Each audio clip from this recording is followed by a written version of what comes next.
Welcome to another episode of Routes Through Pokemon Adventures. I'm Sherlock. And I'm Ruby. And together we are a father and daughter duo journeying and exploring the world of Pokemon through the video game series, the Pokemon anime, and the Pokemon Adventures manga. In today's episode, we are covering 4 chapters of Volume 17 of the Pokemon Adventures manga, and 5 more episodes of Season 7, plus 1 more Chronicles. But before we jump into all of that fun, let's catch up on what's been going on. I just set up a pool today. That you did. You set up our above-ground pool. Yes. With the help of your siblings, hopefully. Yep. They held it, and I had Rosella helping me, right? And Rosella was being like a pretty good sport about helping, and she's really struggling to get the first one together because she was helping me put all these poles together, which are really difficult. And she was really struggling, but it's okay. And she finally got it together, and I was like, good job. And then she's putting it in, and she struggles with each one, and I was like, you know what? It was really hard my first time doing this too. That's probably just all what it is, And I get to the same spot as her. And I'm like, oh, you have it upside down. And she goes, I don't. I'm like, yeah, the holes are on top. And she goes, I know. The holes aren't meant to be on top. So that's how she did all of hers. And they're in pretty tight, so, that'll be fun when we take it down. But it's only a few. Oh, dear. But, the little thing, and I was trying to explain it to her, but I think she was just, annoyed about it because it had been hard to get it together. Sure. And so she didn't like that I had explained that. But she wasn't really mad at me, which was good. That's good. But, yeah. It was a little rough, but it's okay. Yeah, well, and now it's slowly filling up because it's big. Yep. Not very slowly. I mean, Yeah, you got 2 hoses going into it right now, and it's perfect for the little kids, so they're all enjoying it right now. Yep. Bobo was thrilled about it. I'm sure he was. He was playing in the water as I was straightening it out. Not surprised. So cute. Let's see. So I recently, yesterday, I just went and ran a one-shot RPG, and I haven't run an RPG in a couple of years now. Used to do it on an annual basis, like a whole 3-day event kind of thing. Mm-hmm. And I'm getting the stink eye from Ruby now. Mm-hmm. She's annoyed that I quit. Mm-hmm. Anyway. You could do it again. It's so much work. But you had fun, didn't you? Yeah. I meant yesterday, mostly. Yeah. You're making it sound like you didn't have fun. I did have fun. There were definitely a lot of fun moments. It didn't go the way I had intended it to go. Was that bad? I don't know. I had an idea in my head, and it didn't flesh out that way. And so for me, it's hard.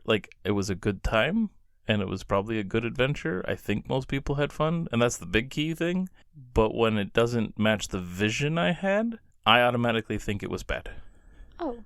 And so that's hanging over my head a little bit. That's sad. Yeah.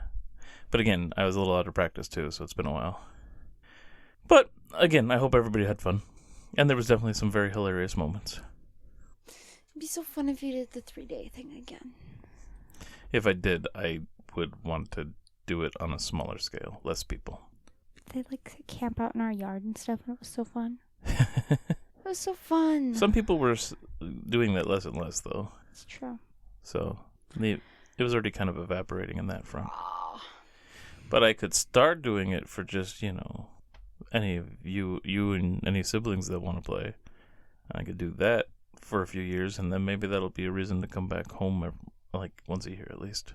And you can camp out in the yard. I ain't gonna be camping out in the yard. Sorry. Move over. I'll be staying in my old room. Because that would be kind of fun to have an adventure going with you guys. Mm-hmm. Those that want to be part of it anyway. So yeah, I ran an RPG, and it was fun. And planning it though, while also trying to get some stuff prepared for the summer, and some other stuff I got to get prepared. It was a lot. It was a lot. I feel like once it's done, then summer will be kind of smooth sailing.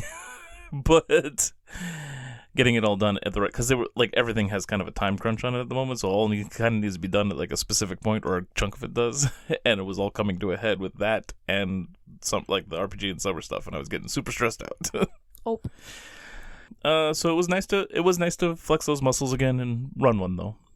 So if you want me to start doing that, I might be able to on a smaller scale to start, so that it's not so daunting and doesn't take me away from mom as much, because that was one of the other struggles of the 3 days, is that it preoccupied a lot of my time.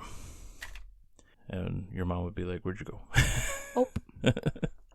You could do it for us and our friends. Nope, you find our friends annoying. Never mind. Yes, I hate all your friends. What? You'd get annoyed if we had all our friends come and they'd like have these ideas and stuff. I think I will start with just the family. Yeah. And so then you can know what I'm expecting, and you can help guide any friends that may join in at some other time. And then today, while you were setting up the pool, your mom and I had a birthday date with Judah, and what he wanted to do was go see the Mandalorian and Grogu movie. So we went and watched that, and I haven't followed the whole... Like, I watched 2 seasons of Mandalorian, but I didn't watch the Book of Boba Fett, which had some Mandalorian in it, and I did not watch season 3. So, like, whatever. But they gave us a little blurb at the top that kind of highlighted what this movie was going to be about, basically. They give us, like, what we needed to know kind of thing. And took off, and I thought it was fun. Good. At one point, after, like, the first section of the movie, then we kind of get, like, the title and credits and stuff, and while we're getting the credits, they're all like landing at this rebel base somewhere. And the way it felt, your mom was a little confused. She's like, this feels weird some reason. And I'm like, that's because from what I understand, they were originally going to make a season 4 and instead put it out as a movie, like with like kind of meshing up the episodes a bit, so it probably feels like the beginning of an episode, and that's why it seems weird. And once I put that in context for her, by the end of the movie, she's like, "I'm really glad you said that, because like the whole movie made sense to me then, like the way it paced." And there's a lot of people that are complaining about that fact and just the movie itself, but it's actually, especially for me, going in with low expectations and not following the show at all, because I've kind of fallen out with Star Wars a little bit, but it was a fun movie, and Baby Yoda, hilarious and adorable.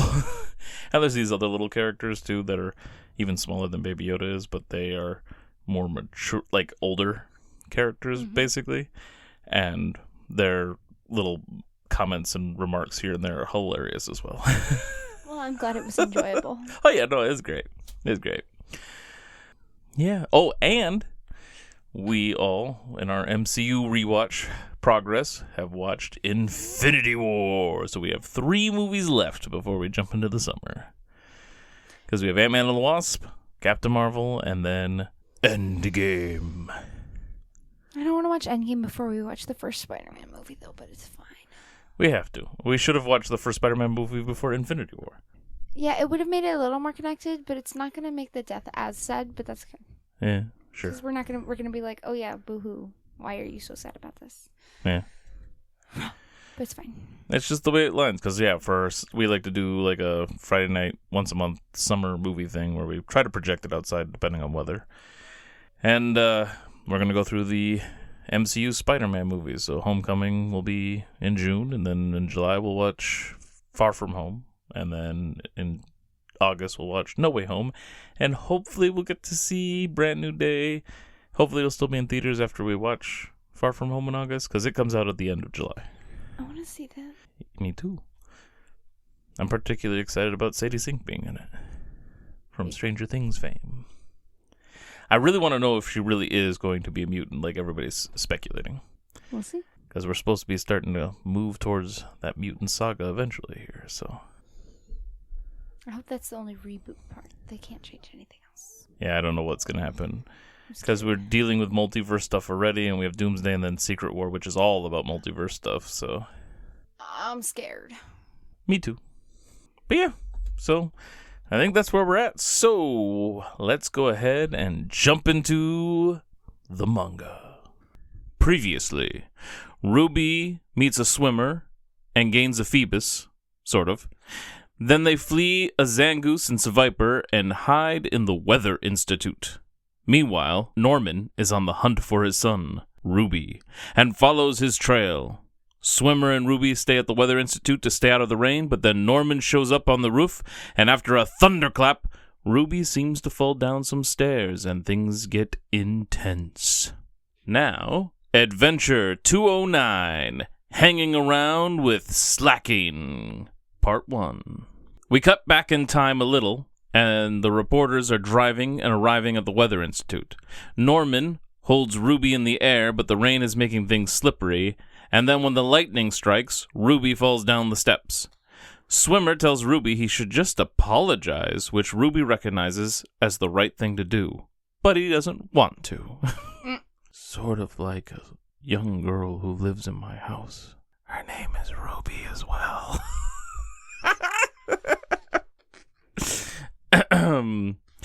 He could run again, but instead, he chooses to battle his dad. He starts with Mightyena and Delcatty, but Norman can guess his every move, as he uses his Vigoroth and Slaking. But Ruby has a new Pokemon, Marsh Stomp, and there's a plan with some drain pipes up on the roof in the pouring rain. Then we move on to Adventure 210, Hanging Around with Slaking, Part 2. Ruby had Mumu send Mudshot through the drain pipe, which was effective. I don't know, was it super effective? No, just effective. But things are still challenging. Ruby does note that the weather is on his side with Mumu, though. Gabby, the reporter, wants to stop the fighting, but they can't get upstairs since Slaking had ripped the stairs off the floor to bring Ruby to the roof in the last chapter. Swimmer thinks they should stay out of it, but Gabby needs information about the evil organizations, and Ruby has some information for her. And they could use a powerful trainer like Norman to help out with stopping those organizations.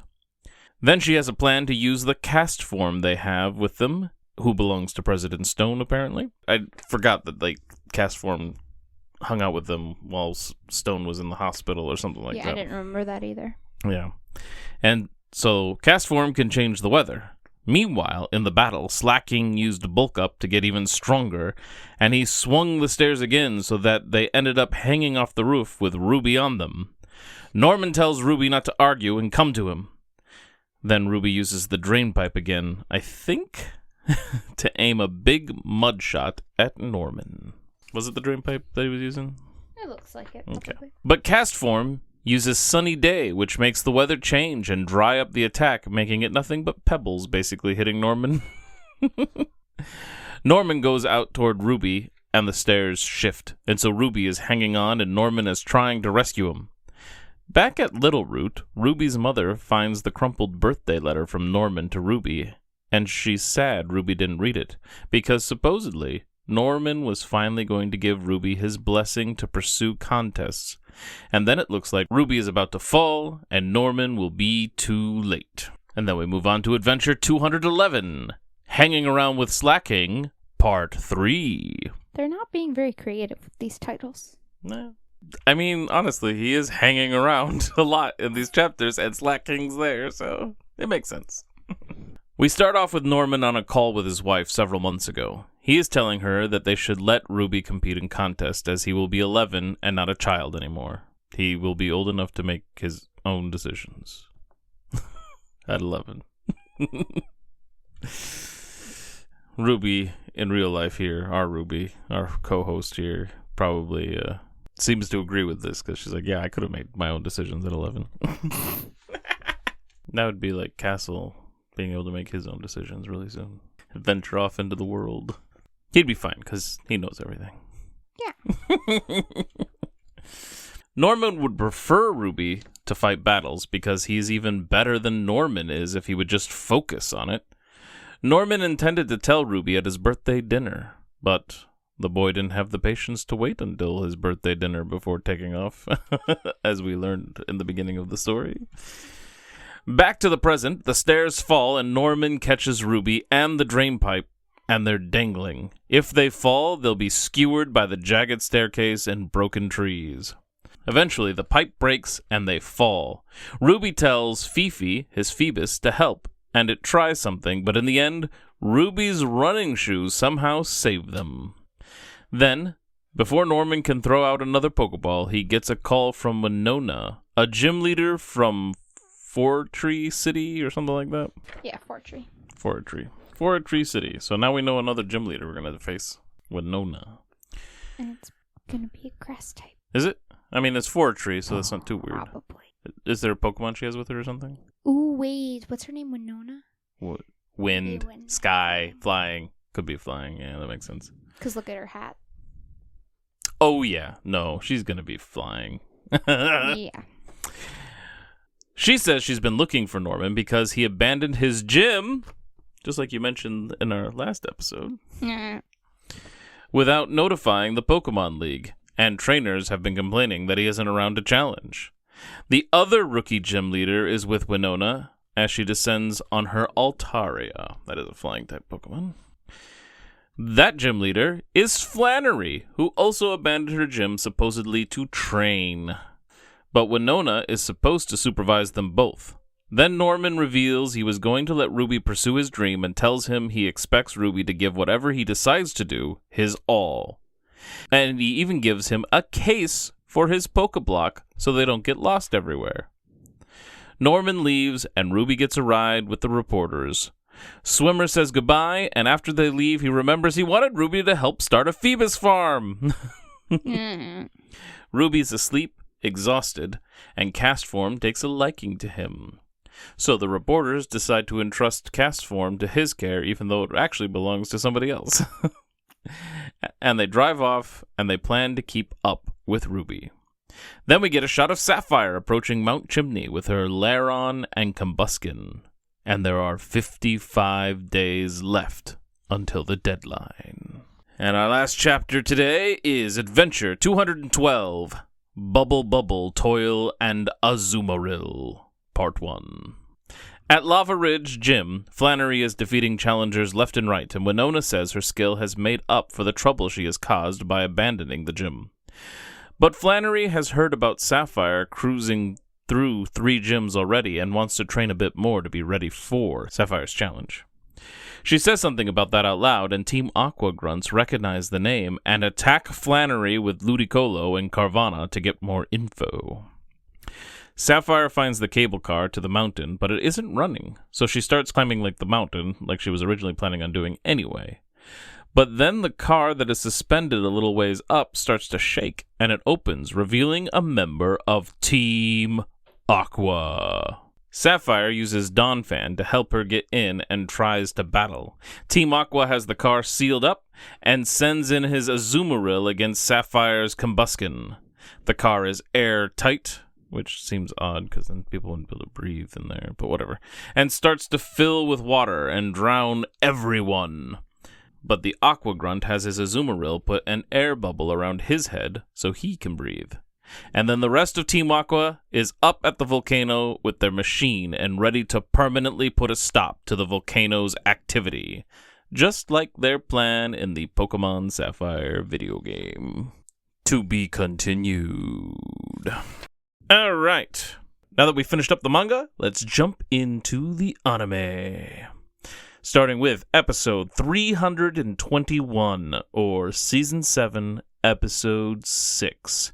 Candid Camerupt, or Kachinuki Family Yon Tai Yon, or Kachinuki Family 4 versus 4. And I'm going to tell you now because I'll forget later. 3 exclamation marks! Yes! So Ash and Co. are back in the desert, and they're all out of water. This seems to be a common occurrence. They pass out, and a Camerupt discovers them. Turns out the Winstrates are the one who rescued the gang. The daughter of the family, Vicky, takes a liking to Max. Meanwhile, Team Rocket are also struggling through the desert, and they pass out. Vito, the son that is on a journey to be a Pokemon trainer, shows up and feeds Team Rocket. He mentions his family lives nearby, and when Team Rocket asks why he's wandering around the desert instead of just going home, he explains that his family needed him on the farm, but they let him leave to follow his dream to be a champion. But as he traveled, he learned he preferred caring for and raising Pokemon and not battling.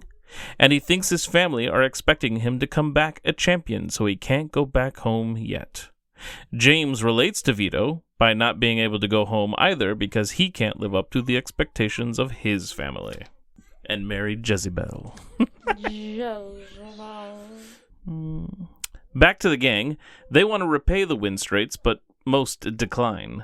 When Ash pushes, Grandma wants them to battle. And I have to wonder, because it's supposed to be 1 versus 1 for each of them, like each one versus one of the other ones. Is this 1 trainer training, or is it 4? Well, we fought 4 different trainers, and they're fighting 4 different trainers. So 4? Okay, good. That's what I want to go with.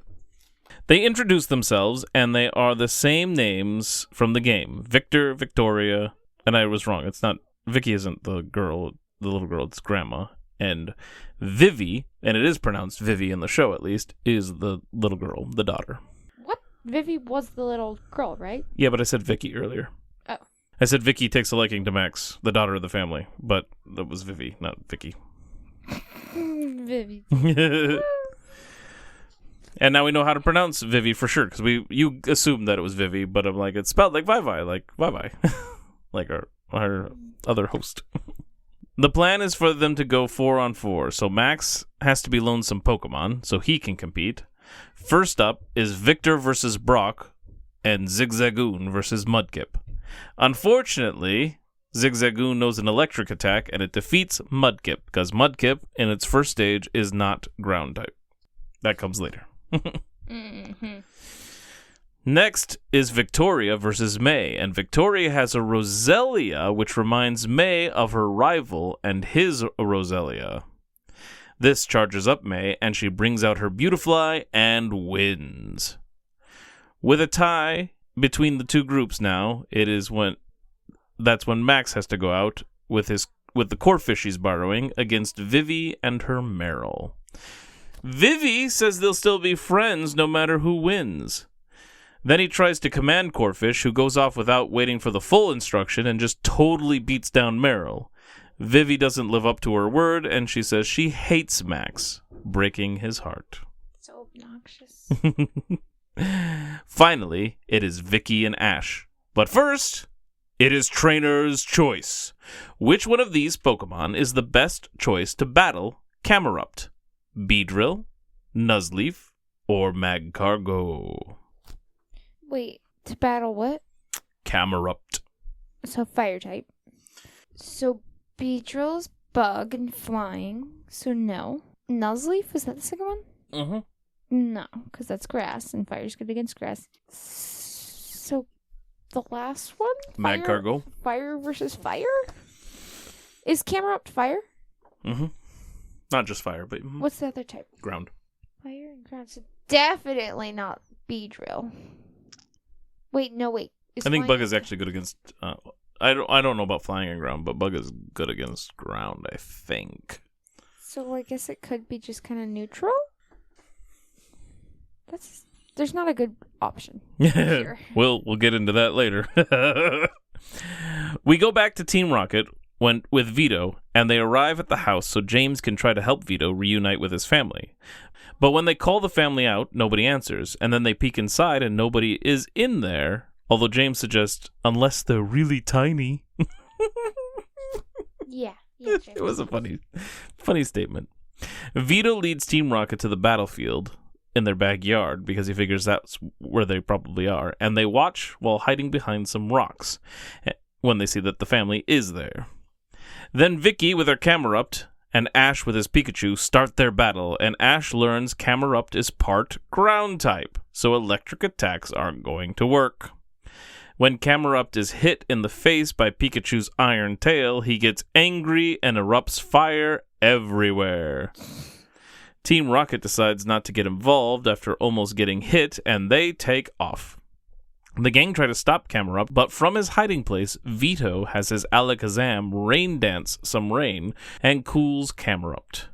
Then Team Rocket shows up in their balloon and snatch up Pikachu and deliver an interesting intro. Prepare for trouble from the bad weather balloon. Make it double and make it soon.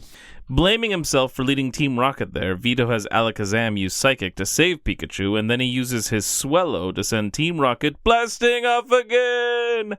Ding!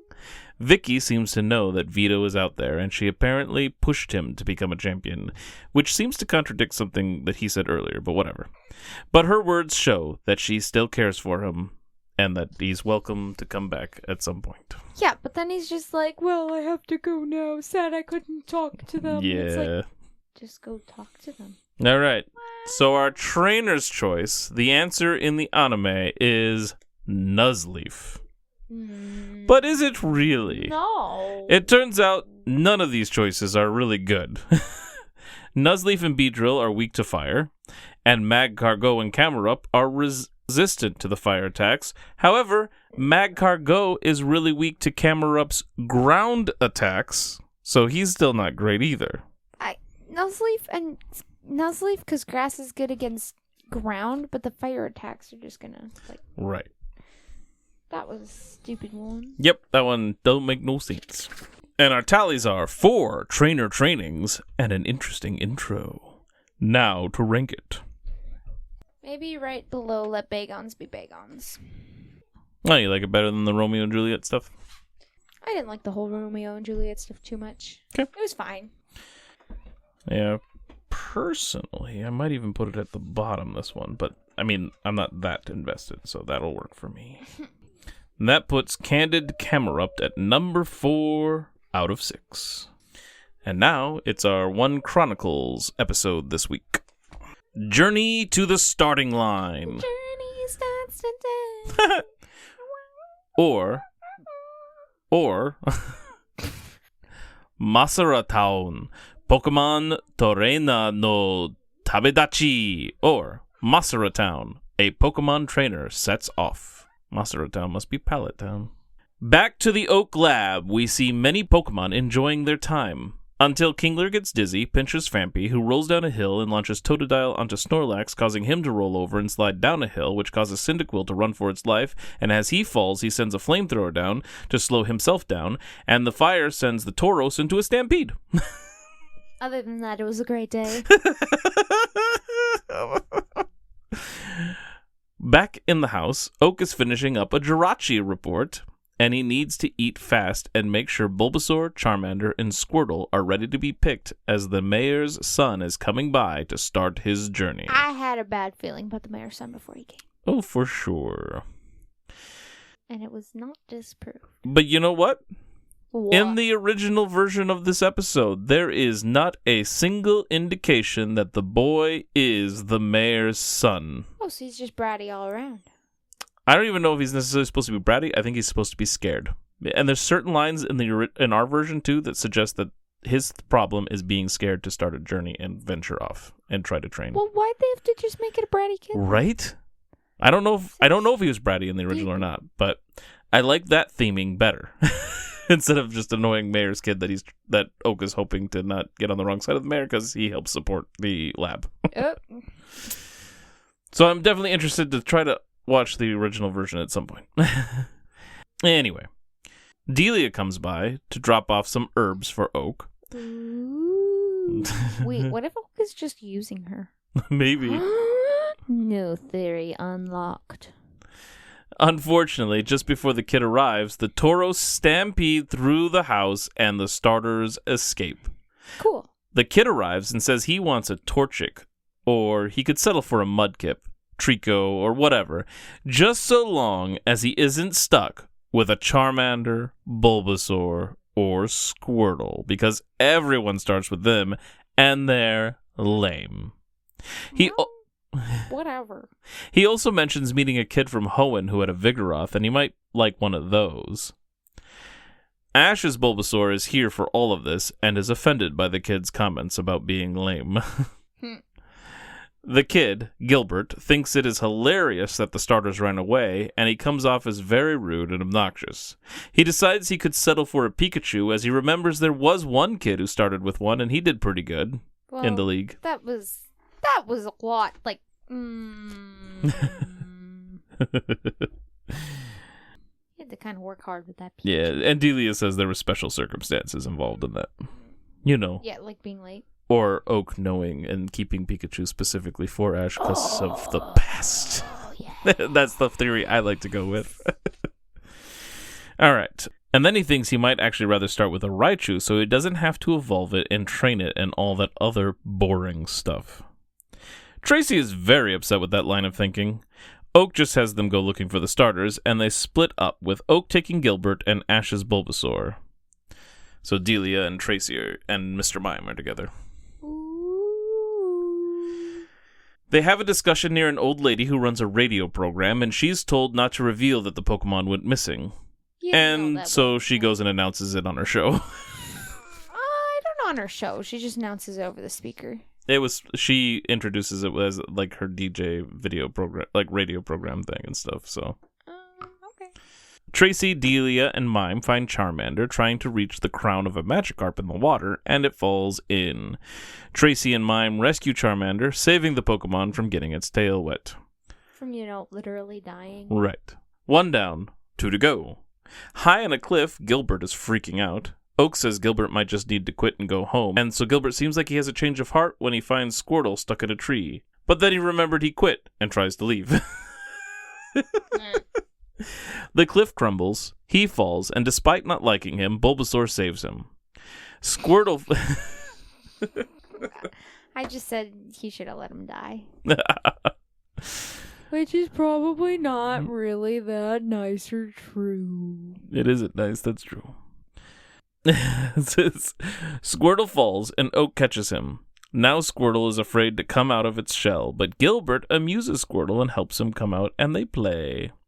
Then the radio lady calls in Oak because she has call-ins about Bulbasaur sightings. This sends the group into the right direction where a group of Primeape were chasing the Bulbasaur. And now Bulbasaur is stuck in a tree, hiding from them. Oak tries to speak peacefully to the Primeape, and it isn't going well. But Delia has Mime lift Bulbasaur out of the tree while Oak has them distracted. Gilbert sneezes, causing Mime to lose concentration, and Bulbasaur falls down into the group. So they all need to make a run for it. During the run, little Bulbasaur and Gilbert get separated from the others and are cornered at a cliff. Gilbert decides not to be afraid and to stand his ground with little Bulbasaur. Cute. Which plays into the whole, overcoming fears and, actually, because, he might have been asking for stronger Pokemon in the original version, too, but because he wanted protection. Oh, yeah. I don't know for sure, but... Yeah. Ash's Bulbasaur rescues them by putting them on another cliff across the gap there, and then... Oh, yay! We're not on that cliff anymore. We're on this cliff. But they're away from Primeape. And then that Bulbasaur drives off the Primeape.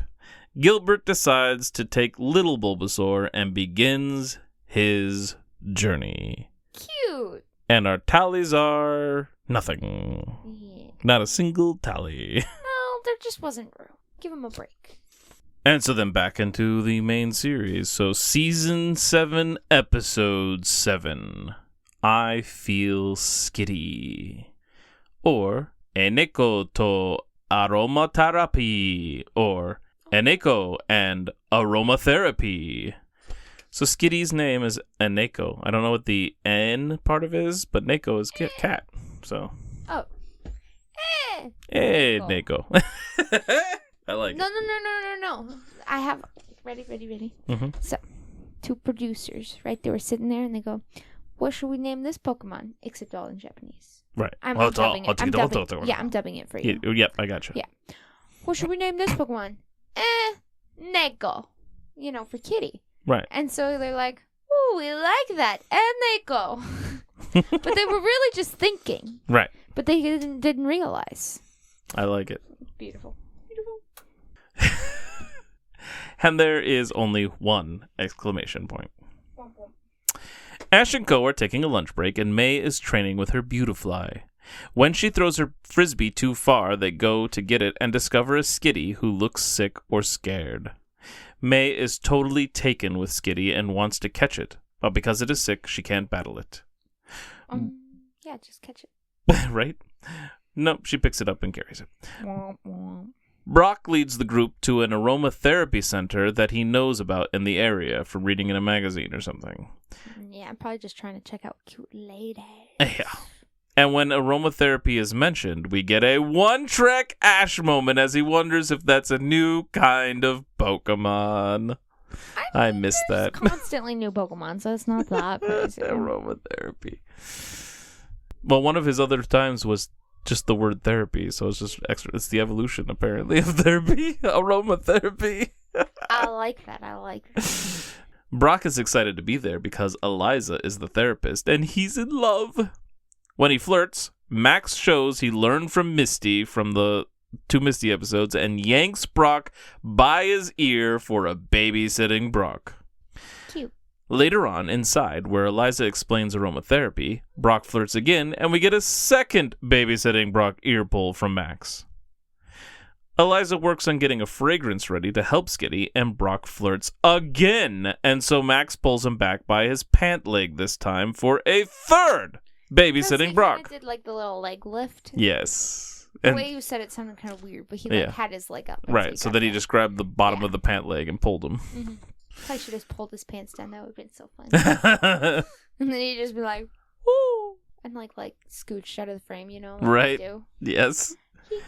May stays with Skitty while she rests, and Eliza gives a tour to the others. Team Rocket hover over in their balloon, and while Jesse and James want to get some aromatherapy for their Pokemon, Meowth says they're going to steal it and give it to the boss with a boss fantasy.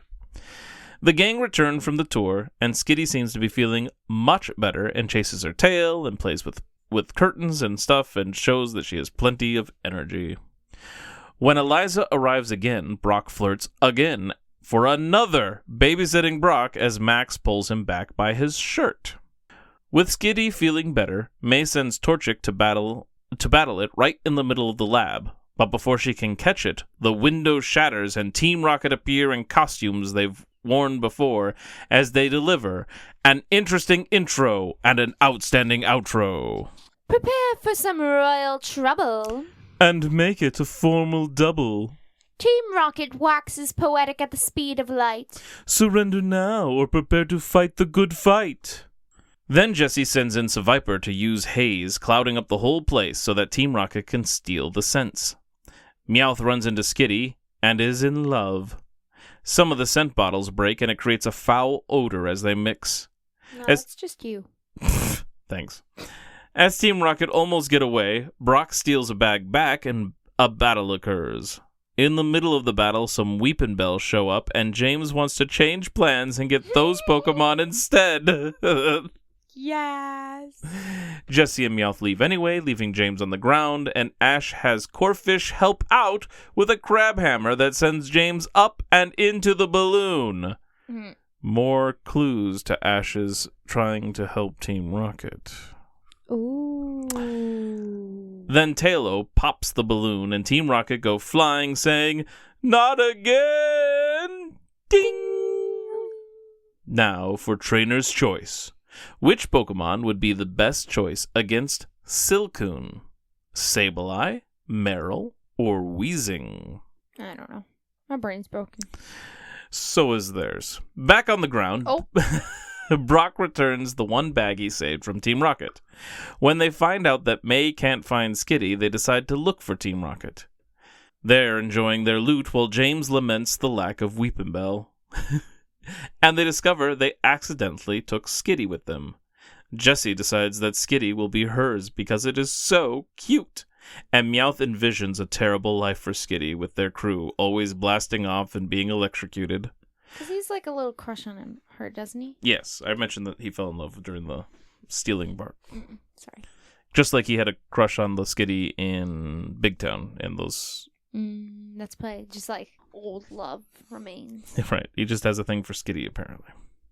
No, like it was probably just the old Skitty, but seeing this one makes him lament and think like this could be the same, but it wouldn't because this Skitty is a different person. Well, anyway, to save this love of his, he engages in another boss fantasy of giving Skitty to Giovanni so that it doesn't have to travel with Jesse, James, and him and go through what they go through.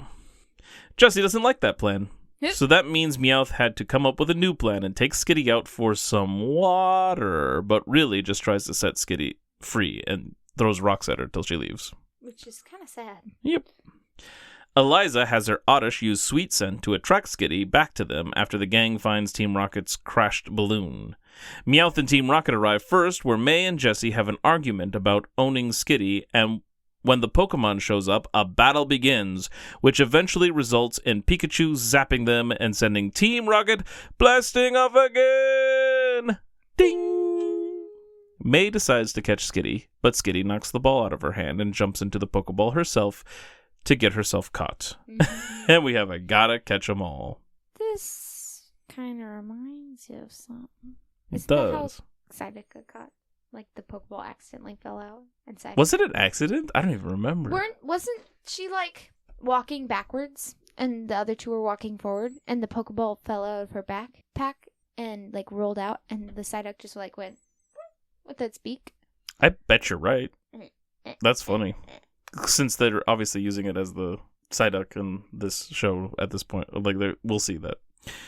As they get ready to leave, Brock has a tough time saying goodbye, and Max pulls him back by his backpack for another babysitting Brock. Then, while they're leaving, Skitty lets itself out of the Pokeball, just like Psyduck used to, and so we have a successor to take on the mantle of Psyduck sighting. Skitty's name even begins with an S. So Skitty sighting, like, we're not changing it. Yeah. But I'm just saying, like, it kind of like... It fits. It goes. Yep, I'm with you. Trainer's choice. The answer that they give is wheezing. And this is based off the fact that it's resistant to poison, which Silcoon is a poison type, I think, or at least uses poison. Bulbapedia suggests that Marill, as of Gen 6, where it gains the fairy typing, would also be a good choice because it resists bug, which wheezing also can resist. However, Silcoon probably doesn't even have a damaging bug move, and would have learned a poison move, which is super effective against fairy. So Bulbapedia, even saying in a later generation Marill would be better, it would not be better. And so it really is still just wheezing. Wheezing is the best choice. I can't think of all those types. All right. And our tally is 1 track Ash, 5 babysitting Brocks. 5 of them in one episode. I was like, there was only one track Ash. No, just one track Ash. 2 boss fantasies, an interesting intro, an outstanding outro, a gotta catch 'em all, and a Psyduck sighting. Now to rank it. I feel Skitty was a lot of fun and definitely is better than the Misty episodes. Just kidding, it's not better than the Misty episodes. But it is a lot of fun. So it is right under the Misty episodes, in my opinion.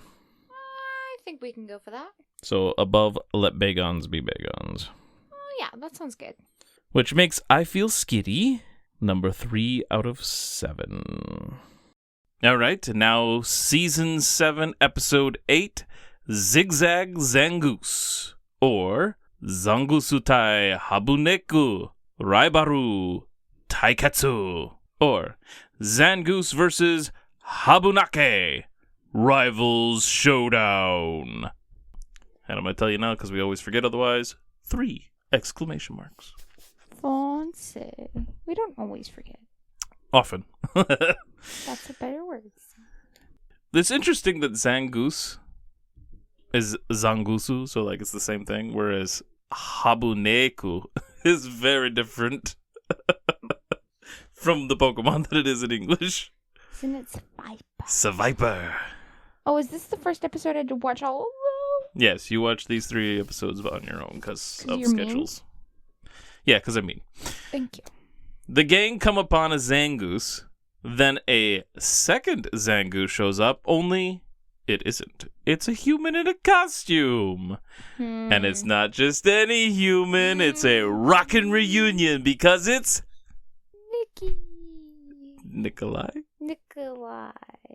The Knickerbocker! Yeah, he's so weird. Who had worn a Zigzagoon costume before. Although, I did notice that the narrator, when he shows up, said that we should know him as Nikolai the Youngster. Which I thought was interesting, because Youngster is a trainer type in the games, and they're the ones who are always talking about their shorts, or Knickerbockers. They're not Knickerbockers. That's what he calls them. So he talks about being defeated by Norman, the gym leader. So he's out there training some more. And so Ash does some trainer training as he battles Nikolai. Nick uses his Marsh Stomp, showing his Mudkip has evolved.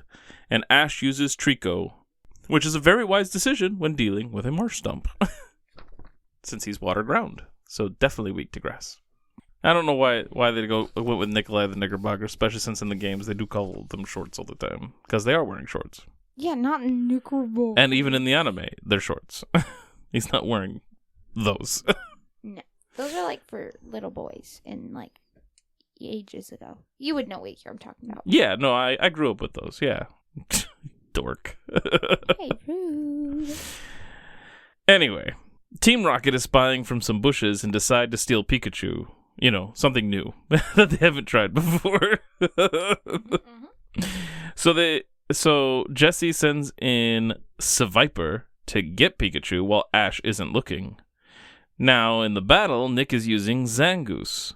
But instead of battling Pikachu, Zangoose jumps off into the bushes, ignoring Nick's commands. This reveals Team Rocket because Zangoose apparently sensed its enemy, Seviper, or Habunake. Habunake. What's Habunake mean? Just snake? No, Hebi, I think, is snake. It would be. So I'm not sure. Hebi. Jesse asks Seviper what its big idea is for disobeying her orders as it faces off against Zangoose. And Ash asks what Team Rocket's big idea is for being there. And an interesting intro is the answer, which ends up serving as its own irritating interruption. My big idea is prepare for trouble if you simply must know. Make it double and get on with the show. Which is our irritating interruption. Because he moves us on. So Max and Brock explain that Zangoose and Seviper can sense one another from a distance and can't help but fight. Meowth tries to stop them and gets knocked into a river with the rest of Team Rocket. When Nick tries to break up the fight, Seviper and Zangoose end up washing away in the river. Ash sends in Corphish to save Zangoose, who is now feeling weak. Back at camp, they help Zangoose rest. Seviper returns to Team Rocket, and Meowth translates that it really wants to rip apart Zangoose. Oh, fun. Jessie can relate because she wants to do that to Cassidy. I mean, arch rival, it right. all equates. Yes. And so they go together to hunt down Zangoose. Max and May wonder if Nick and Ash battling in Seviper and Zangoose costumes is really going to help the Pokemon battle better, because that's what they're doing to practice or understand things. And Brock says that it will help. Then Skitty pops out for a Psyduck sighting, and then Seviper shows up and Zangoose runs off to fight, even though he's not fully healed. Now for Trainer's Choice. Which one of these Pokemon is the best choice against Ninjask? Which one's that? Nincada evolves into Ninjask and Shedinja. Can I look up Ninjask real quick? Not its type, just Ninjask. Sure. So I get a picture. Sure. Your choices are Torkoal, Dugong, or Nosepass. So Torkoal's fire and rock? He's definitely fire. I don't know if he has a second type or not. It's not ground, though. Ninjask I'm pretty sure. Is quite possibly bug. Ninjask is definitely bug. Okay, so Maybe another type, but definitely that bug. would be helpful. Dugong is ice. Good against bug? I don't remember. No, is it ice? Oh, Dugong I think is water. Oh, just I think water? I think it can learn ice moves, but I think it's water. Okay, Maybe well, it's water ice. Could learn ice moves, and Ninjask might be flying. And then Nosepass is fighting or rock, or, well, interchangeable. But It's definitely rock. Interchangeable, you punk. Because Nosepass is what Roxanne uses at her rock gym. Ooh, and if it's flying and bug, that's the best. So it's Nosepass. That's the best for flying, or flying and bug. They're all better options, but that one's the best. While Nick and Jessie battle with their Pokemon, sort of, James and Meowth nab Pikachu, but Jessie isn't leaving yet as she helps her Seviper, leaving Ash and Co. to chase down James, Meowth, and Pikachu. James sends in Cacnea to slow down the twerps, but it has a distracted Pokemon moment and hugs James. And then Meowth starts off an interesting intro, which leads to an irritating interruptions as James gets confused. It's so funny. I love this. It was so hilarious to watch. Prepare for trouble, I've always wanted to say. But yeah, that confused James when he started it, so it doesn't go any further than that. Yeah. Meowth tries to explain that he needs to end in a rhyme, that James needs to end in a rhyme, and that he's doing Jesse's part. Then he tries again with another interesting intro. Prepare for trouble here in the wood. Make it double, 'cause you know that you should. Cacnea uses Sandstorm that sends Ash flying high and landing on James and Meowth, which sends Pikachu flying off in a cage, and it lands right in the middle of the Seviper and Zangoose battle. And they all get into a big fight where Wobbuffet runs off carrying the cage. Nick learns about zigzagging, and that helps Zangoose dodge Seviper, and then takes him out. Then Pikachu zaps Team Rocket and sends them blasting off again! Ding! Then Ash and Nick finish their training battle. Trainer's choice. The answer they give is Dugong. And that is because Ice is good against Ninjask because of his flying type. However, that is only a 2x bonus to his resistance, whereas Nosepass's Rock is ×4 because it's good against flying and bug, as you said. So you have the correct answer, and they, once again, do not. You should find something else for this trivia. They're always wrong. Not always. But both have no resistance to Ninjask, whereas Torkoal is actually resistant to bug and has fire, which is good against bug. Which means Dugong, while also a good choice, is the worst choice. Because Dugong only has ×2, no resistance. Torkoal has no resistance, but ×4 damage. Nosepass. What did I say? Torkoal. Oh, Nosepass has ×4 damage and no resistance, whereas Torkoal has resistance, but only ×2 damage. So it has the same thing as Dugong, but with resistance, whereas Nosepass has ×4. So if you get a good rocky hit in there, you don't even have to worry about resistance because you already killed it. Ridiculous. But yes, they're all good choices overall, but Dugong's actually the worst choice out of the three. All right, and our tally is a Rockin' Reunion, a Trainer Training, 3 interesting intros in one episode, 2 irritating interruptions, Psyduck sighting, and a distracted Pokemon. All right, and now to rank it.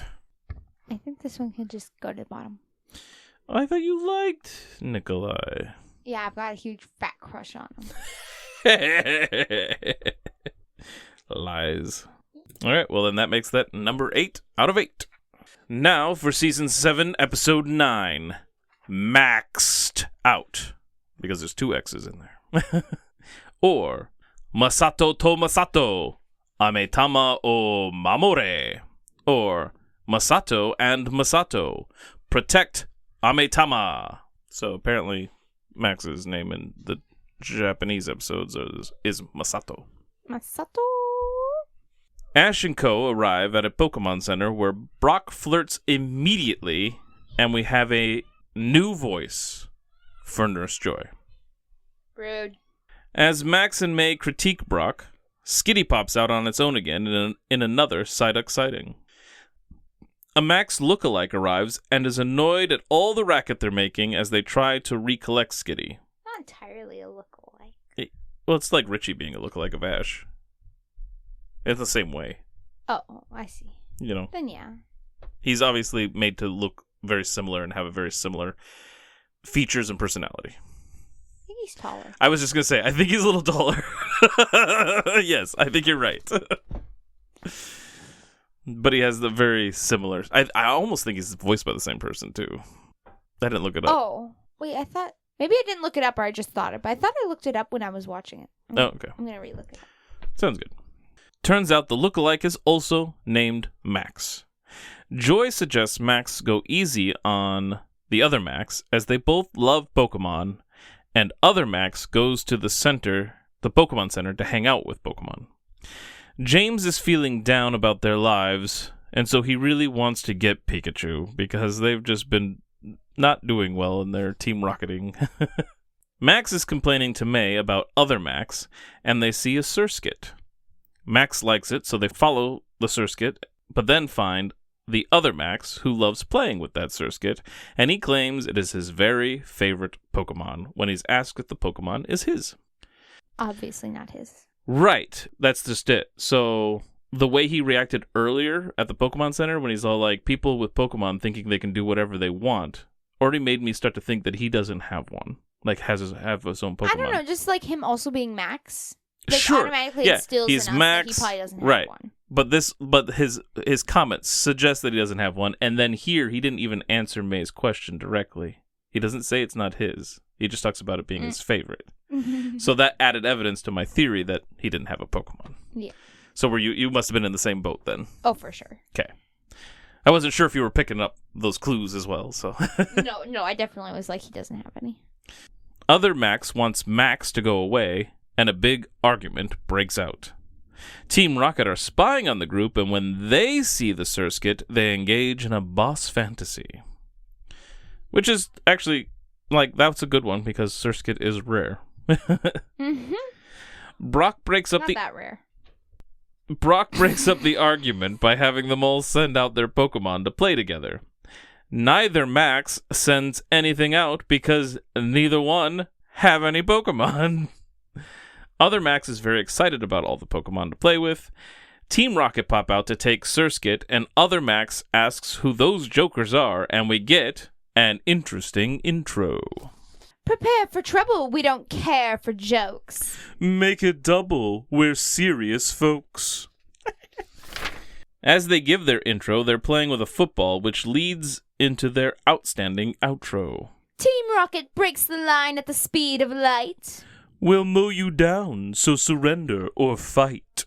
As Team Rocket rushes for the Surskit, Skitty sees Jessie's hair and leaps onto it and won't let go for a mangled mane. Once free, she runs away in tears, and the others follow. But Surskit is gone. Tracks suggest that it ran away, and so they all go looking for it.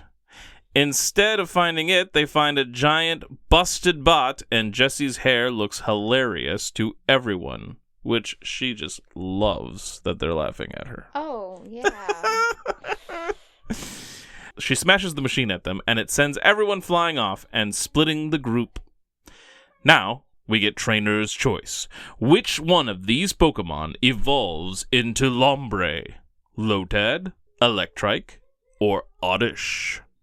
Wait, what evolves into? Lombre. Lombre. It's a really hard one. I didn't remember all the options, but it's Lotad, right? Yes, it's Lotad. Okay. Like, I don't even need the options for this one. No, what were the other two? Electrike and Oddish. May, Max, and Other Max are together, and they need to find Surskit fast before Team Rocket shows up. Other Max explains that he was jealous that Max gets to travel with all those Pokemon, and Max is jealous over the Surskit and Other Max's friendship. May and the Maxes find Surskit, and Team Rocket finds them. Team Rocket sends in their Pokemon, and a distracted Pokemon hug from Cacnea takes place. The Maxes command Surskit together to battle Team Rocket. They have it break a rock that sends a flood of water to knock down Team Rocket. When Jessie rises from the water like a monster and tries to take Surskit. She's furious. She is. She's so mad.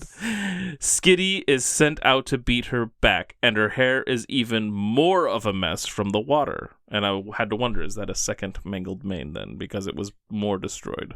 Probably. Sweet. It kept getting worse. Yeah. Then Ash and Pikachu show up and send Team Rocket blasting off again! Ding! Then the Maxes say goodbye with a promise of a future battle. We'll see. Because we get a lot of those promises of future battles. Did you find the answer? It just says, like, the girl voices Max. But, like, that's not... Is there a last name? Are you on Bulbapedia? I don't know. Probably not. No, I'm not. That's usually where I go. Let's see. Okay, so no. It's not the same voice actress, but it is the same voice actress as Richie, Ash's doppelganger. That's fun. All right. And yes, the trainer's choice is Lotad. We got a Psyduck sighting, a boss fantasy, an interesting intro, an outstanding outro, 2 mangled main, a busted bot, and a distracted Pokemon. And now to rank it. Yeah. I think I liked it better than Zigzag Zangoose. Sounds like okay to me. It was kind of silly. Like, it was fine. These episodes were fine, but... Alright. So that makes... There was one point in the episode that bothered me, though. It was like, May was trying to talk to Max, her brother, and she was like, Max. And they're both like, what? And she's like... And then she was like, this is so confusing. I'm yeah. Girl, it's not that hard to have someone with the same name as you. It's a little bit confusing, sure, but it's not that hard. But anyway, I'm putting it at number 8 out of 9. Alright, and now for Season 7, Episode 10. Pros and Con Artists. Or... Pokemon Contesto. Hajitsuge. Taikai. Or... Pokemon Contest. Hajitsuke Tournament. And only 2 exclamation points. Ash and Co. make it to Fall Arbor Town. At the contest hall, Brock is excited over the other lovely coordinators. May gets nervous when she sees a trainer working with her Metacham. The trainer apologizes after a Metacham makes everything levitate for a bit, but Brock swoops in and asks her to go out with him. Max drags him off by his collar for a babysitting Brock. May apologizes to the trainer, Grace, for Brock and how he acts around beautiful girls. Grace thinks that it is hilarious that she's being called beautiful and claps May on the back, which sends the poor girl flying. Grace is really weird. She is, and really strong, apparently. Yeah, but mostly weird. During a meal with everyone, Grace reveals 3 ribbons, showing that she's done pretty well in the contest so far. May gets some advice from Grace about combination techniques, and so she starts practicing the next day. It doesn't start off well. And to witness the problems, Drew, our recurring rival. Yeah, not only did we suspect he'd come back, so we already started counting him, but he was also in the credits for this season. And we're like, yep, he's definitely coming back. Yes, with his roses. Drew teases May for not having any ribbons yet, and then he shows off that he also has 3 already. Cutting to Team Rocket, they are trying to scam a guy to have their special Pokeblock to help him win contests. Meowth has Pokeblock that increases a Pokemon's coolness and charismagnetism.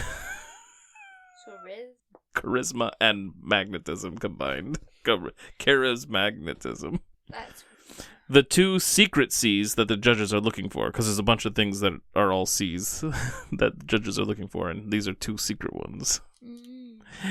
And the Pokeblock for these 2 are gold and silver.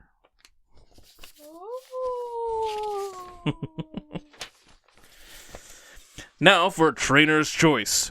Which one of these Pokemon is the best to battle Magneton? Crobat, Lantern, or Geodude? Crobat's flying, and so electric is strong against it. Lantern is water, so electric is... Well, Lantern is water and electric. I think it is, actually. The next would be mid, and then Geodude is strong against electric, so probably Geodude? Yeah, Geodude is ground and rock, and ground is immune to electric attacks and strong against electric Pokemon. And he's fighting. Back at the contest hall. Which one was it? Did it have to be good against? Like, wait, which one was? Magneton was the one that they're fighting. Who's actually electric and steel. Geodude's the best. Probably. And I Probably. think steel might be good against rock. I can't remember. Oh. But it's mostly an electric Pokemon. Well, what was the first option? Crobat. He's flying. Mm-hmm. So weak to electric. And no strength against steel or electric. Then Lantern is water and electric. So might be normal hit from electricity, maybe. And it would just normal hit back. Correct. If not be weakened for being electric.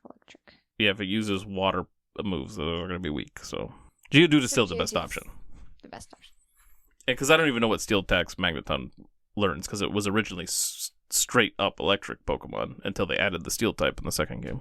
Back at the contest hall, Brock is flirting all around the room. When Ash runs into Drew, Ash explains that he and his friends are there to just cheer on May and not enter. So Drew calls Ash a coward. And so they decide to have a battle. And I had to wonder, is he going to turn out to be a rival for Ash too then?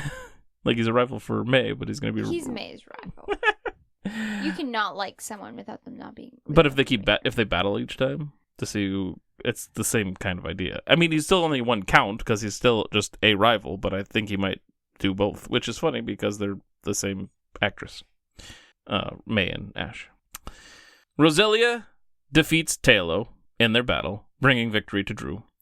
He then explains he won because if a trainer is confused, then the Pokemon is too. They need to be on the same wavelength. May finds a crowd gathering to buy all the silver and gold Pokeblock that Team Rocket is selling. May thinks about getting some for her Beautifly. Grace shows up and convinces everyone not to rely on shortcuts and magic. And May has a complete breakdown for even thinking about doing so. She's disgusted in herself. Grace has Medicham use Psychic, and it reveals Team Rocket, who then bring up an interesting intro. Prepare for trouble, I suppose. Make a double, disguised in a woman's clothes. Team Rocket snatch up a bunch of Pokemon, including Medicham and Beautifly. Medicham uses Psychic to free all of them. May joins the fight with Beautifly as Team Rocket send in their Pokemon. And then a Medicham Ice Punch sends Team Rocket blasting off again! Ding! Then, back at the contest hall, the competition is about to begin. To be continued. And you're all going to have to wait a while, because we'll have another episode in between that, before that one, and that's all after our summer break. Don't need to take a summer break. And our poor people. Yeah, we do. Poor us. We can just take a July break. Summer break. I'm busy July, but we can take just... We have some episodes that we'll get to listen to. Well, I have content for them to enjoy over the summer, but we will have a break. Trainer's choice is Geodude, as we discussed, and they got it right. For the first time. Not the first time. You didn't let me Right, finish. sorry, I'm sorry. Wow. Did you just think my singing was that bad? Our tallies just takes up too much time right now. Tally is babysitting Brock, Oh, poop your pants. a recurring rival, and an interesting intro. Now it's time to rank it. I like these contest episodes. Grace was really weird. I kind of liked Grace because she was weird. Like, it was a unique character. No, I didn't like her. Maybe like right above Love at First Flight, or maybe above the Candid Camerupt. Somewhere around there. What do you think? Yeah, I'd go even above Candid Camerupt, probably. What's the one above Candid Camerupt? Let Bagons be Bagons. I like that one, though. I would put it above that. I agree. With the jetpack Bagon. And now, time to catch a Pokemon. 3, 2, 1. Bulbasaur. Skitty. Ooh, That was I almost did Bulbasaur, actually. Skitty was my second option. Because there was those two Bulbasaur, which were both good. Ash's Bulbasaur and the other one. But That's Skitty great. starting We the almost side chose exciting each stuff and other's. everything. That's great. I was possibly gonna do Skitty. I'm glad Skitty got a Pokeball. I thought you were gonna do Bulbasaur. I was surprised. really close to doing Bulbasaur. I'm close to doing um, Skitty. Cray. Love it. All right. And with all that covered, the last thing then is Pokemon cards. All right, we're both opening Mega Evolution, and we have Mega Venusaur? on our packs. Yeah. You know what we should do? Is we should hold up the cards and have the other person read them so that we can react to the card and then they look at them and be like, what the heck? We should do that. Read out the card, but then we read our own. Yeah, we can read the Pokemon Okay. entries. All right, sure, we can do it. That's gonna be All fun. right. Okay. All right, so usually you go first since I hosted, but like, how do you want to do this then? Well, I think you should probably show your Pokemon cards first. Okay. Like, you're still opening your pack first then. You know what I mean? But like, we're finding out what's in your pack first. Then you should do yours first because I hosted. Wait, you hosted? Yeah. Oh, I thought I hosted. No. Then I should go Okay. first. Okay. This could be fun. We have Ralts, Psychic type. Oh, how cute. The horns on its head provide a strong power that enables it to sense people's emotions. Fancy. Then we have Makuhita, fighting type. Or rock, interchangeable. Jeez. It grows stronger by enduring harsh training. It is a gutsy Pokemon that can withstand any attack. Thievul, dark type. Evolves from Nickit. Oh yeah, I forgot that part, sorry. Yeah, you should feel ashamed. Very ashamed. Shame. Shame circle. Shame. With a lithe body and sharp claws, it goes around stealing food and eggs. Boltund is its natural enemy. Oh, interesting. I didn't know that. A young goose, colorless. This might give you more luck since I'm going to be reading yours. Maybe. Maybe we get something fancy. Its stomach fills most of its torso. It wanders the same path every day, searching for fresh food. Almost keep it just pulling it down for me. Oh, Executor evolves from Execute, grass type. Oh, fancy. It is called the Walking Jungle. Each of the nuts has a face and a will of its own. Latios, dragon type, with an ability. Lustrous Assist. Once during your turn, when your Mega Latios EX moves from your bench to the active spot, you may use this ability, move any amount of energy from your bench Pokemon to your active Pokemon. Uses Water and Psychic. Nice. I think I have this card. It understands human speech and is highly intelligent. It is a tender Pokemon that dislikes fighting. I have this exact card. Oh. Like a duplicate of it. We have an item trainer card, Repel. The thing I never let Rosella use. She used it when she was playing the old Gold and Silver. Yeah. Stuff. Switch out your opponent's active Pokemon to the bench. Ooh, I like that. Your opponent chooses the new active Pokemon. Our first reverse holo is Tinkaton, which evolves from Tinkatuff, I think, and it's a metal type. And Tinkatuff evolves from Tinkatink. Yeah. Yep, you're right. Yes!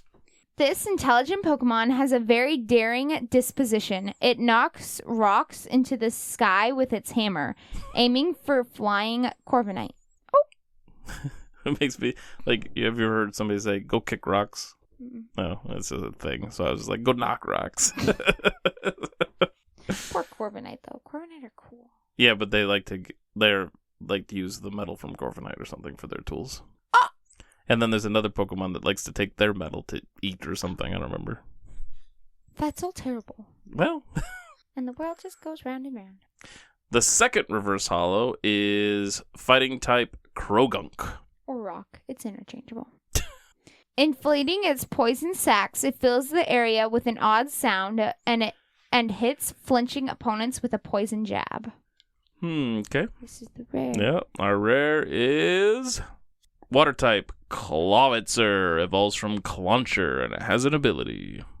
Fall back to reload. Once during your turn, when this Pokemon moves from the active spot to your bench, you may use this ability, attach it to 2 basic water energy cards from your hand to this Pokemon. Clawitzer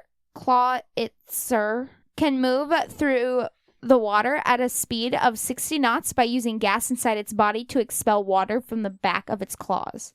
And then we have a psychic basic energy card. Litleo, fire type. When Litleo are young, female Pyroar will teach them how to hunt. Once the Litleo mature, they will leave the pride and set out on their own. Right, female, not male ones. Rude. Mothers. Oh, Tinkatink, steel type. Oh, Tinkatink. It swings its handmade hammer around to protect itself, but the hammer is often stolen by Pokemon that eat metal. Yep. Like I said. And the world just goes round and round. Oh, Greavard, psychic type. Oh. It is said that a dog Pokemon that died in the wild without ever interacting with a human was reborn as this Pokemon. Oh, interesting. Sandshrew, fighting type. Interchangeable with rock. It digs deep burrows to live in. When in danger, it rolls up its body to withstand attacks. Oh boy. Ooh. Ninetales, fire type, evolves from Vulpix. Well, that's a pretty picture. Some legends claim that each of its 9 tails has its own unique type of special mystical power. Supernatural Shapeshifter is one of its moves. Inteleon, water type. I don't remember exactly what it evolves from. I think the first form's Sobble. Drizzile. Oh, yeah, that's a cool picture. It uses special lenses in its eyes to sense things about its opponents, like their body heat, then attacks once it identifies a weak spot. So it gathers intelligence and then snipes. That's what I do. I think we've had this one before. Item Trainer, Strange Timepiece. Oh, yeah, we've had that before. I'm pretty sure. Didn't even want to look at it. First reverse holo is Goldingo? Golden Go. Evolves from... Wait, I can't remember. Gimmighoul. Steel type. It's got a little surfboard thing. It's got little tools almost like attached to its belt. Its body seems to be made up of 1,000 coins. This Pokemon gets along well with others and is quick to make friends with anybody. Does he just bribe him with his body? Oh! Ooh. Onyx! Fighting type. As the second reverse holo.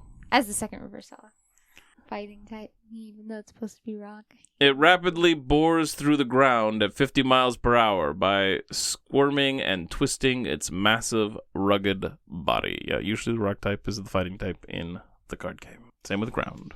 Interchange. Which is why Grogunk was in there, because I think Grogunk is like poison ground. And the rare is... Oh! Cinderace! Fire! Evolves from Raboot and has an ability, which evolves from Scorbunny. Oh, that's cool. Yeah. Still nothing too significant in either of packs this time. Interesting. We, I tried to share my luck by, doing it together. Instead, and it just, you got mine. Kaput. So the ability is Explosiveness. If this Pokemon is in your hand when you are setting up to play, you may put it face down in the active spot. That's kind of cool. That is cool. Surprise! Don't have to evolve it over 3 turns or anything. If it's in your opening hand. Yeah. Although Cinderace loses its cool easily, it will battle flawlessly for a trainer it trusts. Of course it loses its cool easily. It's always so hot. That's fun reading each other's cards. Don't you agree? Yeah, that was fun. Still have one more card for you. Electric Energy card. Basic. All right. Routes Through Pokemon is a Hunterfield Institute production. You can find us on Spotify, Amazon, Apple, and other podcasting platforms. We're also on YouTube at the Hunterfield Institute channel. Just look for the Routes Through Pokemon playlists. And wherever you find us, please like, subscribe, rate, review, and go ahead and leave us some comments. If you want to get in touch with us, you can email us at hunterfieldmanor@gmail.com. You can also find me, Sherlock, on Instagram at kinetic_card or on X at HunterfieldIns. There I post our Who's That Pokemon segments twice a week, as well as what's coming up, the more interesting cards we pull, and all sorts of things like that. Those also show up on our Routes Through Pokemon Facebook page, where I also include the latest Pokemon catches from our games, as well as our current tally counts and episode rankings, so you can keep up with those. And this is the beginning of our summer break. We do have some special episodes planned for the summer. There will be another story, as well as some side game coverage. When we come back, though, at the end of the summer, we will have Vivi and Rosella return as we journey to the 4th gym in Fire Red, Leaf Green, and Nuzlocke Red.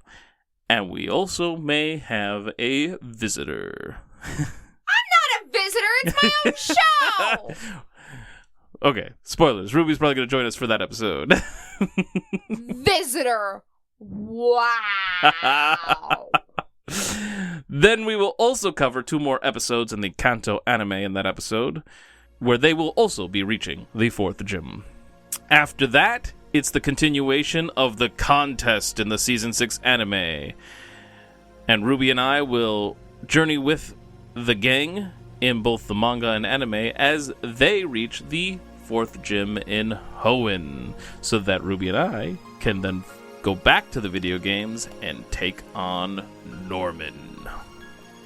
This is the 5th gym, right? Correct. He's supposed to be the 5th gym. Skippable, I believe, so you can go back and do it later if you want.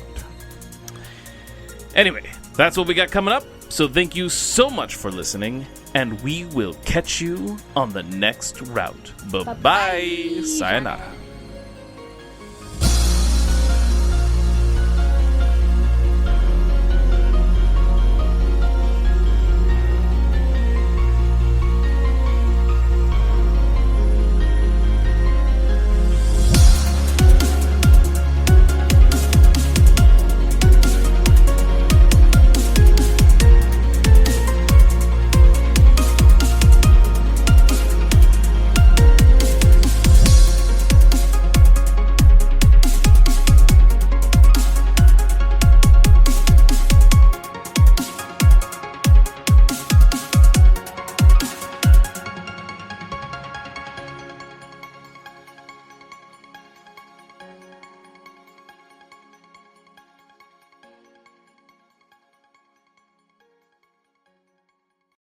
Part 77.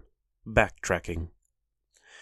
Beck and Murasaki stared at the Snorlax for a moment, stunned. Then they each turned to see if the other had heard what they thought they had heard. Seeing their own expression of shock and confusion mirrored back at them, they slowly looked back at the Snorlax. It spoke again. I was just explaining that Snorlax recovers while it rests. While the voice may have seemed to come from Snorlax, there seemed to be some clues that it wasn't the Pokemon speaking. First off, Pokemon couldn't talk. Then there was the fact that it referred to Snorlax in the third person. Finally, the sound was sort of muffled, almost as if someone were squashed under it or maybe inside it. Are you okay? Murasaki asked. I mean, the Snorlax is causing a bit of a problem, but yeah, I suppose, responded the voice. Murasaki scratched his head as he spoke to Beck. I didn't realize Snorlax could swallow people. What? I haven't been swallowed. I'm just standing on the other side. And we're on the third side. About 2 hours ago. Violet had a renewed sense of purpose after catching a Magikarp with the old rod that may or may not have been given to her by an old fisherman. It did seem odd that such a useless Pokemon would give one any kind of purpose, but that was exactly what happened. The young trainer had restored her Pokemon back at the center in Vermilion, and she was ready to get going. She really wanted to find a way to get her stolen Pokemon back, but she didn't really know where to find the rockets and figured that if she continued on her journey, they would inevitably come after her again. The fact that they continued to hound her did seem strange to her, but nonetheless, it was what they did. There was another reason Violet wanted to get moving. Hanako, the pink-haired girl, seemed completely lost when they first met and sometimes disconnected from reality, and yet she had been ahead of Violet for some time. She had beaten her to the Boulder Badge, she had Misty's Cascade Badge, which Violet missed out on thanks again to the Rockets. Violet had sort of tied that up by winning against Lieutenant Surge for his badge, but as Hanako was already there, right behind her, she either already earned it or she would soon. Violet didn't want to backtrack to Cerulean City, and so she thought she would plow forward and circle back around later. So her plan was to aim for Fuchsia City to the south, and that meant going east past Diglett Cave first. That was easier said than done, however, for there were plenty of trainers along the way itching to battle, and plenty of tall grass where wild Pokemon would attack. She managed to win a few matches on the way, but it had been tough, and there had been a couple of wild Pokemon that had done some damage as well. However, Violet did manage to catch a Drowsy in one of her newly purchased red and white Pokeballs. Still, she needed to return and heal up her Pokemon, and it was on the way back out of town the second time that she ran into two familiar faces. Hey, Violet! Sale said excitedly. His older brother, Anchor, simply raised his hand in a quick wave. Oh, hi guys. Did you earn your Thunder Badges? Sale looked down at his feet and his shoulders dropped. Then he let out a heavy sigh. He was really tough. I'm sorry. I'm sure But we were tougher. Sale looked up and grinned and opened his vest where he had pinned his badge. Got you. Violet shook her head but grinned a little anyway. Yeah, I guess you did. Okay, Sale, knock it off. Anchor gave his brother's head a shove. So, where's your next stop? Well, we were going to go to Saffron, Anchor started to explain. Yeah. Sale chimed in. But they won't let anyone in. What? Why? No idea, Anchor said. And they just said the whole city is currently on some kind of lockdown. Weird. Yeah, and that's why we started heading this way. We figured maybe we could head north to Lavender and then take the underground tunnel to Celadon City. Then, if Saffron is still locked down, we could maybe make our way to Fuchsia. That's where I'm going. Fuchsia, that is. Well, want to go together? I mean, until Route 12? Violet smiled. Yeah, that sounds great, actually. I doubt I'll be challenged so much traveling in a group. All right. Awesome, Anchor said, almost as if he expected Violet to say no. Sail gave a curious glance at his brother, but neither Anchor nor Violet noticed. The trio marched along the route, and, just as Violet had guessed, they were not bothered by any more trainers along the way. However, that didn't stop Sail from challenging a couple of trainers along the way. When asked about it, he said, Gotta keep improving my Pokemon. Before they reached the Outlook Tower station, Anchor had managed to catch a Sandshrew for himself in the tall grass, while Sail narrowly missed catching an Ekans. When they reached the station, they went up to the top of the tower to take in the view. Violet peered through a set of binoculars aimed at the route ahead, and saw where their route connected to Route 12. There was a shelter there that the path passed through and branched off to the north and south. On the south side, there was someone standing near the shelter and looking in. He seemed to be studying something. Deciding to take a glance northward, Violet saw a few people fishing off the docks, and then a couple of trainers seemed to be working their way down from Lavender Town. The trio of trainers in the tower each took their turn at using the binoculars before they all headed back down and continued east toward Route 12. They were engaged in conversation about some of the people they saw battling along Route 11 when they came up to the canopied intersection. At first, Violet thought the place must have shutters to close it up, maybe in case of a storm. But as they got closer and she looked at it a little longer, she realized that the canopy wasn't shut up, but there was something large inside of it and taking up all the room. Is that a Snorlax? Asked Anchor. You bet it is, Came a muffled response from within the canopy. And did it just talk to us? No, have you ever met a Pokemon that can talk? Shouted the voice. I'm just at the south entrance and just as blocked by this beast as you. Oh! Violet said in realization. I think I saw you from the tower. This must have been what you were looking at. Yeah, I was trying to see if it was even close to waking up anytime soon. I tried putting some food out and it didn't even twitch. It must have fed recently. Oh, no. Violet said. Exactly, Said the voice. What? Asked Sail. Snorlax sleep for a long time after they get some food, answered Anchor. So if this one just ate, he could be blocking this area for up to a week, I think. Well, can't we wake it up? Sail asked. First of all, The voice responded. waking up a Snorlax is asking for trouble, so you would need to be ready for a battle. Second, they are not easy to wake up. Violet stared at the Snorlax for a minute and then said, Couldn't we all send in our Pokemon to start hitting it? Wouldn't that wake it up? Ha! You would need some pretty powerful Pokemon. A Snorlax can take quite a beating even while awake. Awake? Anchor asked. Yeah, while awake. So, sleeping, it is even harder to do anything that a Snorlax would notice because when it is resting, it recovers its health. Great. Violet rolled her eyes.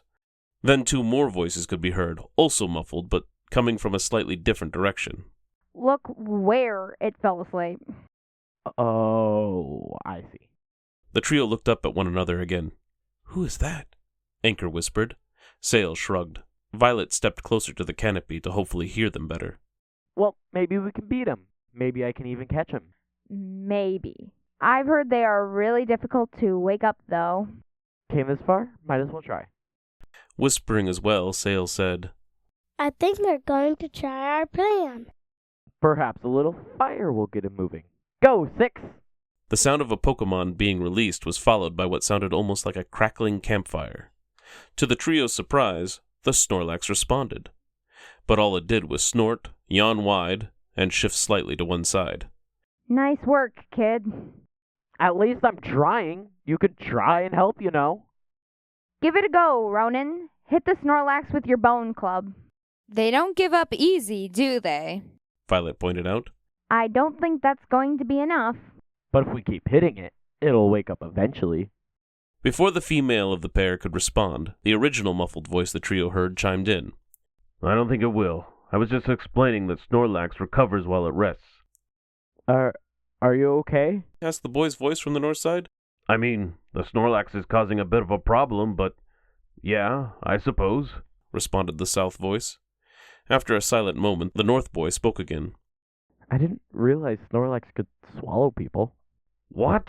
I haven't been swallowed. I'm just standing on the other side. And we're on the third side. Violet announced. How many people are now stuck because of this brute? The north boy asked.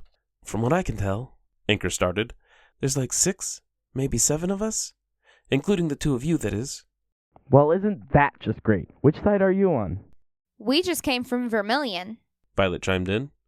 Hey, that's where I'm trying to go. Well, I'm actually heading to Saffron, but Look, South voice said. Wherever it is any of us are trying to get to, I think we're going to need to find alternative routes. You sure? Violet asked. Afraid so. Well, then I guess it's north for us after all. The north female voice said. But I thought you said north was a dangerous tunnel. Yeah? But if we want to get to our destination and all other options are gone, then we use the one we have, no matter how dangerous. All right, rock tunnel it is. Well, looks like it's back to Cerulean City for me. Violet told the brothers. They both nodded in response. We'll go with as far as Diglett Cave, Anchor said. The trio left, and Violet was thinking about how, once again, she was being put behind Hanako. But there was nothing she could do about it now. As they traveled back down Route 11, Violet thought she caught a glimpse of an old fisherman sitting out on a small island to the south. His fishing rod looked very new. She smiled. He did exist after all, and he had managed to get back out there. It made her very happy to know that, and it reminded her of her new resolve. At the cave, she said goodbye to Anchor and Sail, and then stopped by the Pokemon Center one more time before heading off back to Cerulean City. And there she found some good news after all. Hanako was there, healing up her Pokemon. Violet, hi! Hi, Hanako. There was an awkward silence for a few moments, and then Violet finally broke it. She wanted to know if she had actually ended up even farther behind the pink-haired girl. So, managed to beat Surge? Yep. The other girl answered brightly, then she lifted up the Thunder Badge for Violet to see. Violet gave a forced grin. Way to go! She said through closed teeth. Now I think I'm gonna head back to Cerulean to battle Misty. That statement stunned Violet. Wait, what? Didn't you already get your Cascade Badge? No, I didn't get a chance. After going out to train my Pokemon, I was gonna get some rest back at our room. But when I got there, it was trashed. The window was broken, and I found blood. It scared me. And I just knew something must have happened to you.